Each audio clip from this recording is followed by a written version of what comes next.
Hello guys, good morning, good morning. Ayun, maulan na umaga at makulimlim. Ayan sa labas, makulimlim.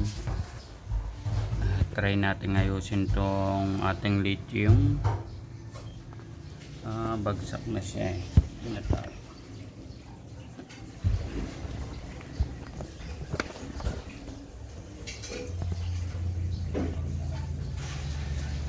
Ito guys, ang ating lithium battery. So ito po ay 48 volts 15 ampere. Ito po yan. So yung lithium na to is bagsak na. Ibig sabihin po ay imbes na 48 volts ang nami-measure niya na voltahe is 26 volts na lang, dahil nga po sa bagsak na siya. Ito po, testing natin yan para makita nyo. So ito yung sa charging port nyan. Ito po, tingnan natin. Ayan pang reading niya. Ayan po. Baliktad. Bakit baliktad?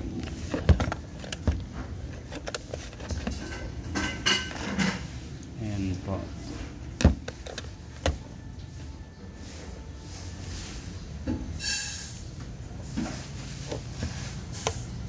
Ayan po. 19. Ayan po, 18 volts na lang. Nabagsak talaga siya. So 18.2 volts. Yun na lang po ang reading niya. 18 point yan. Basta 18 volts na lang siya. So bagsak na bagsak. So titestingin natin isa-isa yan. Tingnan natin kung aling battery yung nabagsak. Ayan, lahat ng cell na yan, battery cell, is kailangan testingin.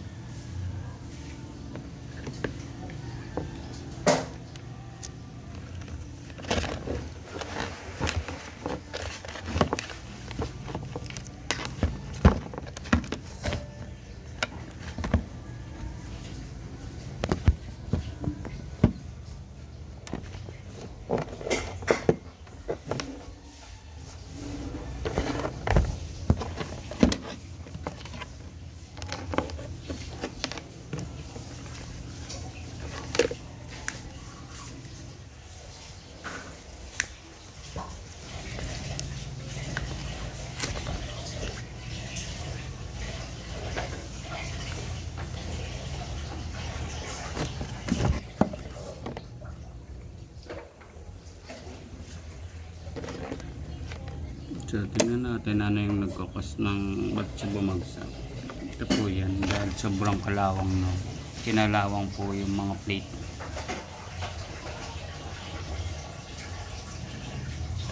Ayan po, yan nag-cause niyan, sobrang kalawang. So yung kapit niya medyo nagka-problema, yun, diferensya. Ayan po, oh. So makikita nyo po, ito po dapat which is dapat nadugtong dito is kumawala na siya. Ayun, nagkakos yung sira kasi nga sobrang kalawang na. So kailangan natin linisin yan, tsaka ayusin yung mga dugtungan.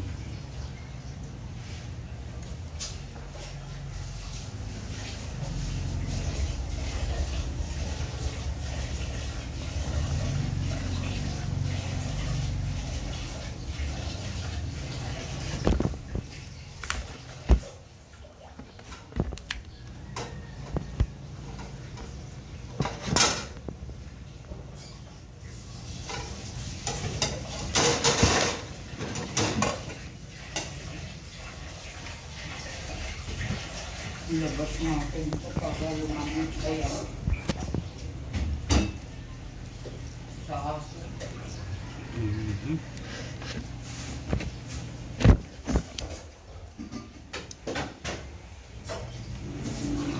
Grabiyado na tong lithium na to. Yan po. Sunog.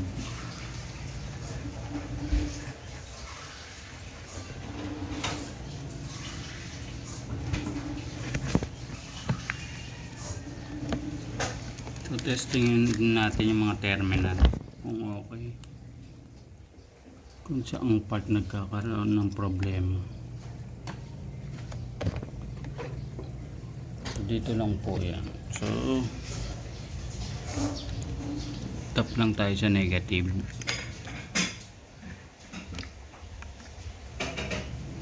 2.3.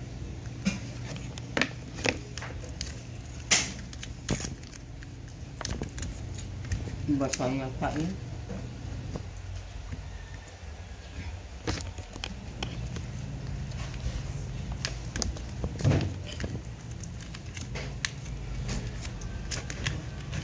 So ito po yung tinatawag niya na BMS. Ito po yung nagbabalanse ng mga voltahe niyan.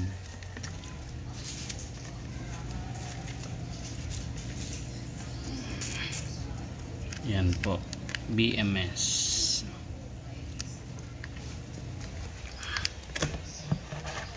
So testing tayo.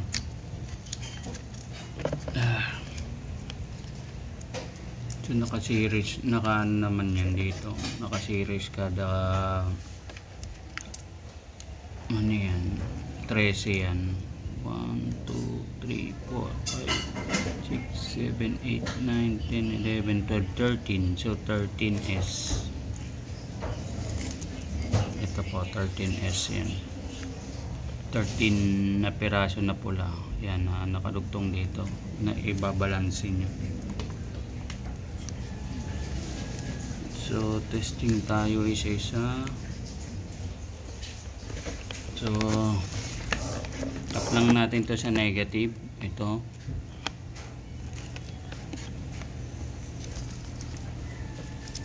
yung negative niyan, yung itim. Tapos simula tayo sa pinakauna. So open lang natin yung pinakauna niya.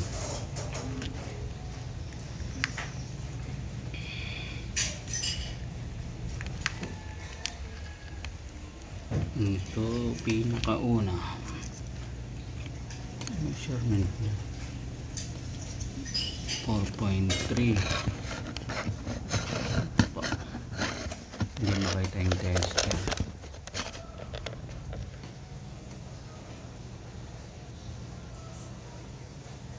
4.3.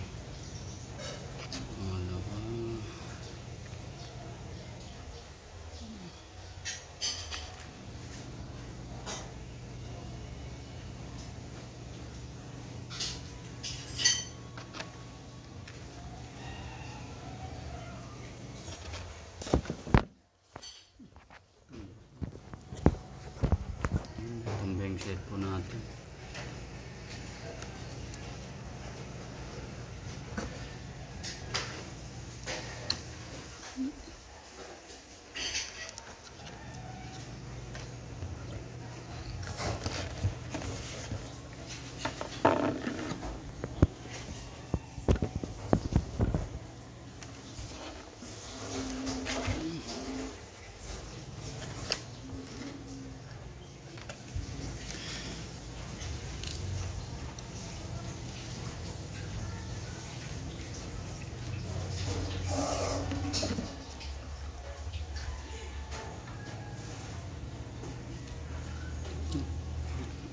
May tama dito.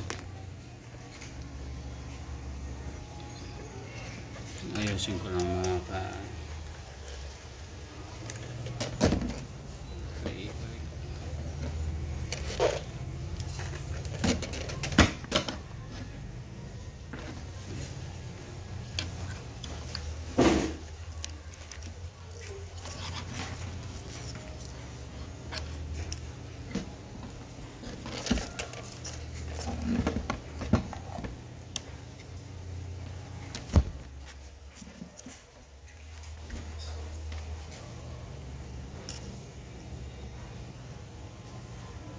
Ito 1 volt lang.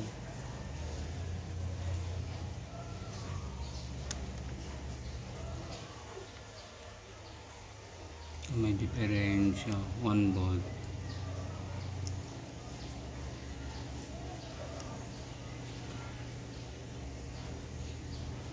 Ito po yung reading sa pangalawa.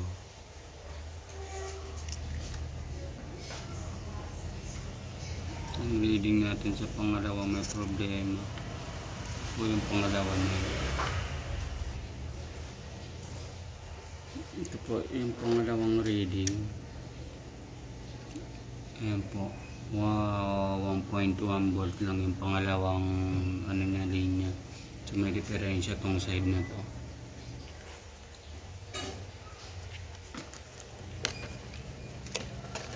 Yung pangalawang linya. Kaya siya bagsak. So pangatlo 5.5. Ayan.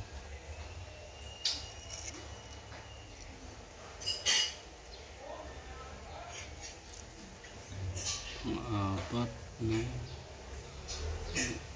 10. Ayan.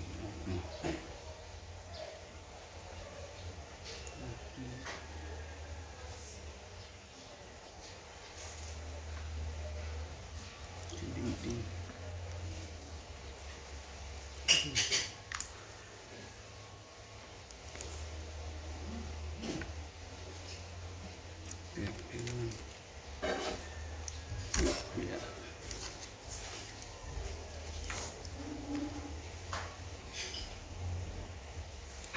Seven.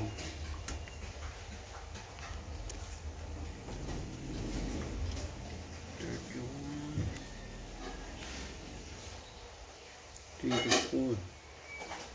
What? 35.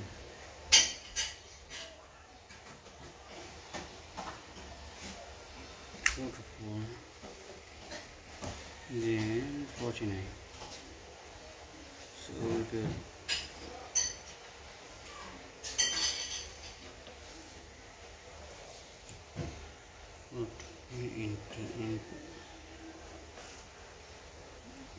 Sa BMS workshop.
So, mukhang may problema yung BMS natin.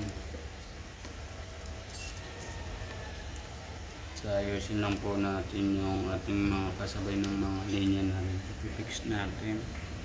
So, ito po ang reading natin is ito. Ang reading po natin dyan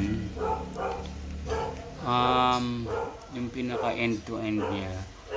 So, negative po. From negative, hanggang dun sa pinakadulong connector,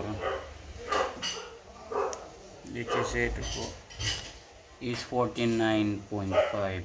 So, ito po yung gauge talaga nung battery. Kasi low bat na yan. So, ang nagkakaproblema pagdating sa BMS. So, ang BMS po ang ating may problema dito. Kasi yung output po natin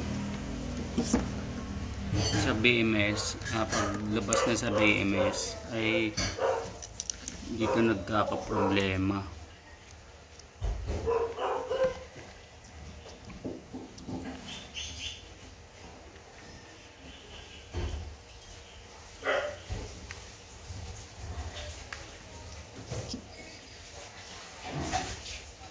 So ito po yung pinakadulo ng BMS na ito po yung pang 48.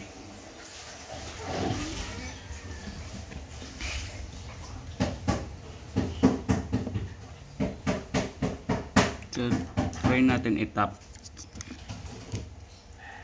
dito sa BMS.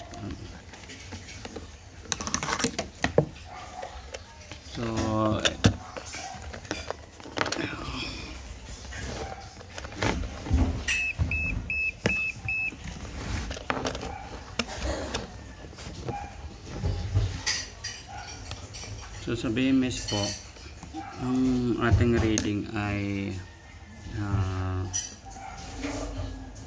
ito po yung pinakahuling linya sa BMS. Ito po na papunta na dun sa pinakahuling linya ng battery.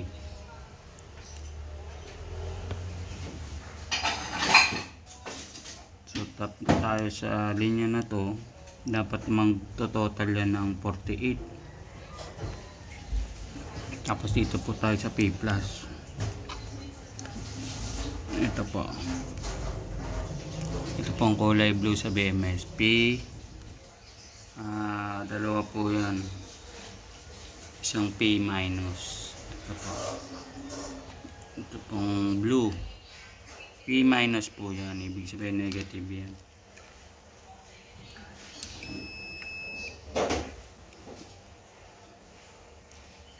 Sa black din po yun nakakonect. So iniba lang ng kulay. So tatap tayo dyan ng negative. Yan, negative natin na probe. Pupunta dito sa last na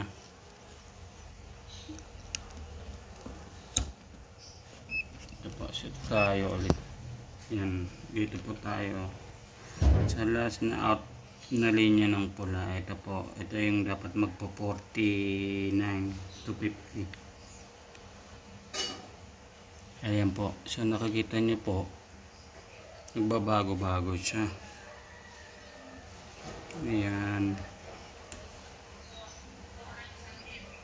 ayan po, 7 volts na lang. Ayan, 7 volts na lang. So sira tong BMS natin. Yan po ang sira niyan, BMS.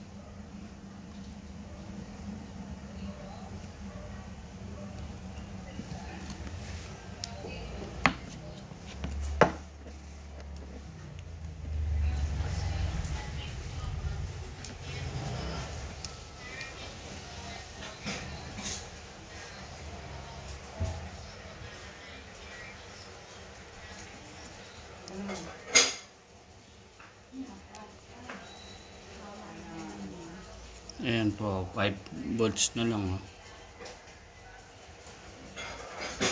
5.1, 5.2, ayan, 5.3, 5.2 volts. So wala talaga tong BMS, sira po to. Ito po yung findings natin na nagkukos nung pagbagsak ng baterya.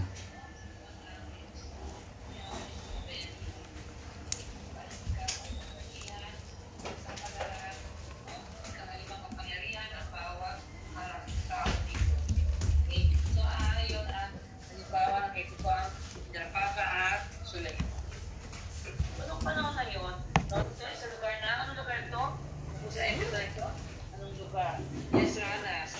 Ika?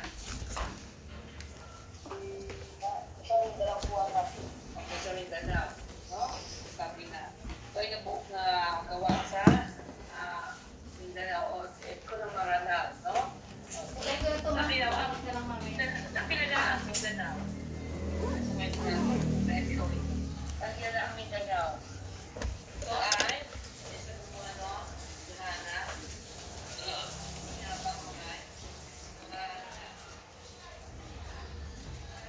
Ayan, 5 volts na lang po. So sira.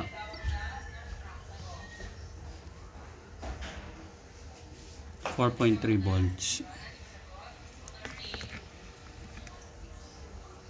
dito sa baba 48 siya, 47. So okay yung sa battery line natin. Ayusin lang natin yung mga kalawang saka mga putol na kaunti.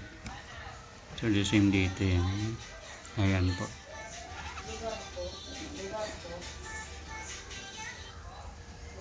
So 49. Yan po. Okay yan. Pero pag dito na tayo nag-measure sa mismong ano, may problema.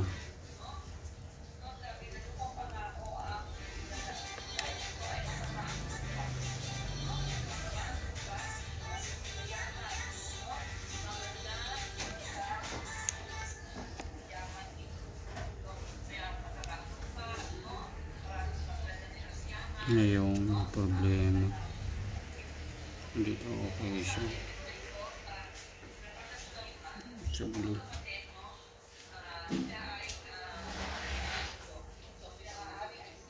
Problema.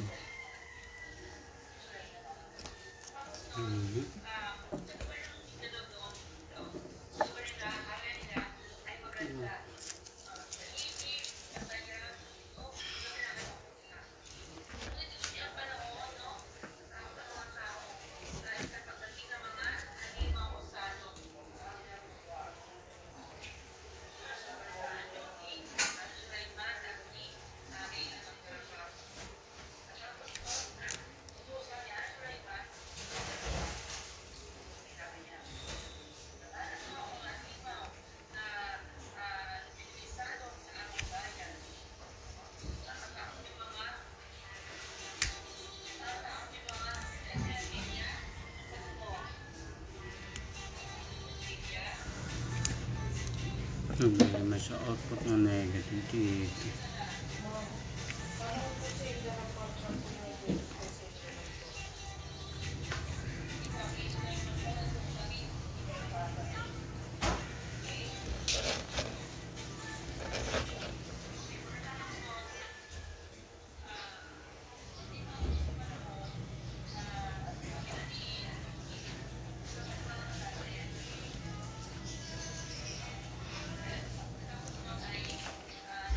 So po pwede po natin gawin dyan kasi pag dito po dito tayo nag-tap ng negative, papunta dito sa pinaka ano niya, ang measure po natin is 49, which is good naman yung kasi lobat nga po to.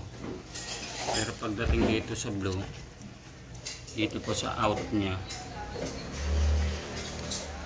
ito pong blue na to, negative din kasi ito P minus, saka tong negative na to na black, P minus din yan. Doon nagkaka-problema. So ang gagawin na lang po natin dyan for ano po, temporary fix natin. Ito pong line na to gagamitin natin, ito pong negative na to. So pwede po natin itap dyan yung ating negative. Itong black na to, ida-direct po natin dito. Ito pong black na to na negative, ida-direct po natin yan dito sa kabilang side. So posible kasi nagka-problema to dito sa pinaka-circuit niya sa loob. Yung negative ang nagka-problema. So para lang maging okay yung output niya, ito gagamitin natin, jumper tayo, or po pwede natin bypass yung negative. So try natin mag-measure ulit kung po pwede nga yun para sigurado. Ayan po, papakita ko sa inyo. So ito po yung ating tester. Ito po yung ating negative. Ito po input po sa BMS yan. Ito po yung mga input sa BMS, tapos ito yung output sa kabilang side. So ito po yung negative. Try natin mag-measure dito sa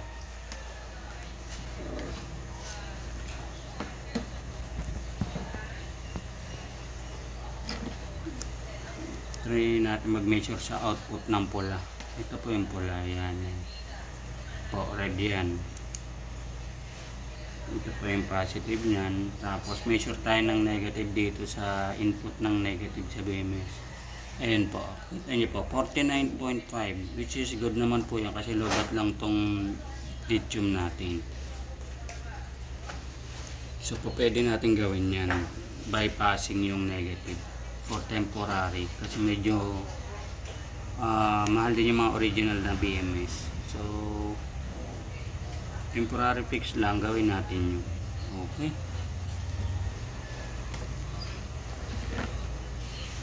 yan po, thank you sa susunod na vlog na naman. Okay, maraming salamat po. Yan, medyo ano pa, magulo pang ang itsura. Hindi pa ako nag-aayos at wala pang ligo-ligo. So naisipan ko lang na gawin to. So para mayroon tayong another topic na naman dito sa ating vlog. So yan. So ito yung pinakita ko sa inyo kanina na puro kalawang. Ayusin na rin po natin yan. Ayan po, maraming kinalawang na. So ayusin na lang po natin para magamit natin yung ating lithium battery. Okay, thank you.